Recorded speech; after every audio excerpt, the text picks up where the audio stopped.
نحمده ونصلي على رسوله الكريم اما بعد فاعوذ بالله من الشیطان الرجیم بسم اللہ الرحمن الرحیم رب اشرح لي صدری ويسر لي امری واحلل عقدۃ من لسانی یفقهوا قولی رب زدنی علما اللہم فقہنا فی الدین اللہم بارک لنا فی اوقاتنا آمین یا رب العالمین۔ السلام علیکم ورحمۃ اللہ وبرکاتہ۔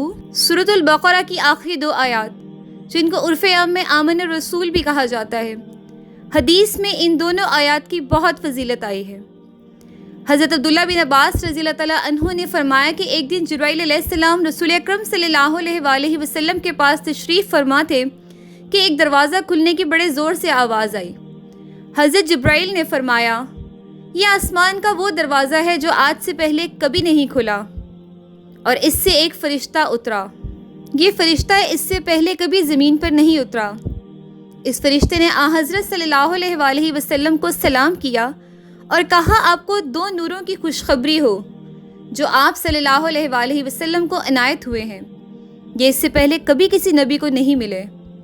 ایک نور سورہ فاتحہ اور دوسرا سورۃ البقرہ کی آخری دو آیات۔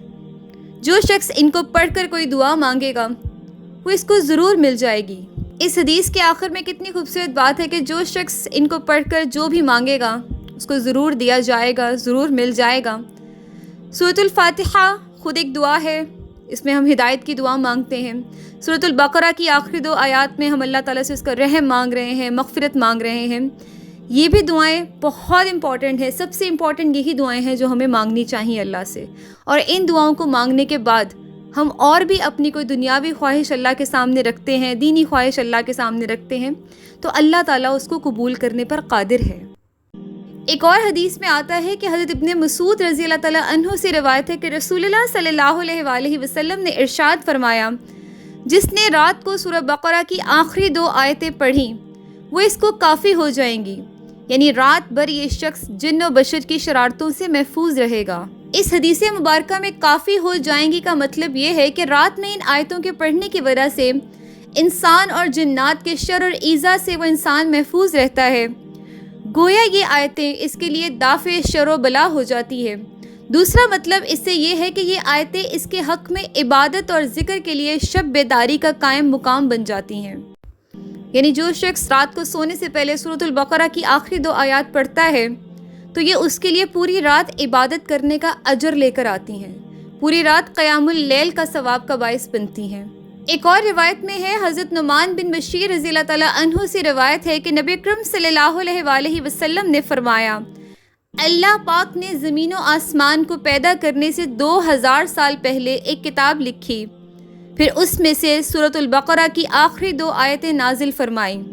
جس گھر میں 3 راتیں ان دو آیتوں کو پڑھا جائے گا شیطان اس گھر کے قریب بھی نہیں جائے گا۔ حضرت ابو ذر رضی اللہ تعالیٰ عنہ سے روایت ہے کہ نبی اکرم صلی اللہ علیہ وآلہ وسلم نے فرمایا، بے شک اللہ پاک نے مجھے اپنے عرش کے نیچے کے خزانے میں سے ایسی 2 آیتیں عطا فرمائیں جن کے ذریعے سورۃ البقرہ کا اختتام فرمایا، انہیں سیکھو، اپنی عورتوں اور اپنے بچوں کو سکھاؤ، بے شک یہ نماز اور قرآن اور دعا ہیں۔ صحیح مسلم شریف میں ہے کہ جب حضور اکرم صلی اللہ علیہ وآلہ وسلم کو معراج کرائی گئی اور آپ سدرۃ المنتہا تک پہنچے تو جو 7ویں آسمان میں ہے، وہاں حضور اکرم صلی اللہ علیہ وآلہ وسلم کو 3 چیزیں دی گئیں، 5 وقت کی نمازیں، سورہ بقرہ کی آخری 2 آیات اور توحید والوں کے تمام گناہوں کی بخشش۔ سورۃ البقرہ کی آخری 2 آیات کی احادیث سے فضیلت جاننے کے بعد یہ کتنا ضروری ہو جاتا ہے کہ اگر ہم شیطان سے ہر قسم کے شر سے حفاظت چاہتے ہیں، اپنی دعاؤں کی قبولیت چاہتے ہیں اور اپنے گناہوں کی بخشش چاہتے ہیں، اللہ تعالیٰ کا رحم چاہتے ہیں، ہر رات کو قیام اللیل کا اجر پانا چاہتے ہیں، تو سورۃ البقرہ کی آخری 2 آیات کو یاد کریں، انہیں کثرت سے پڑھیں، اللہ تعالیٰ سے رو رو کر گڑ گڑا کر دعائیں مانگیں۔ اللہ تعالیٰ قبول کرنے پر قادر المطلق ہے۔ جزاک اللہ خیرا کثیرا۔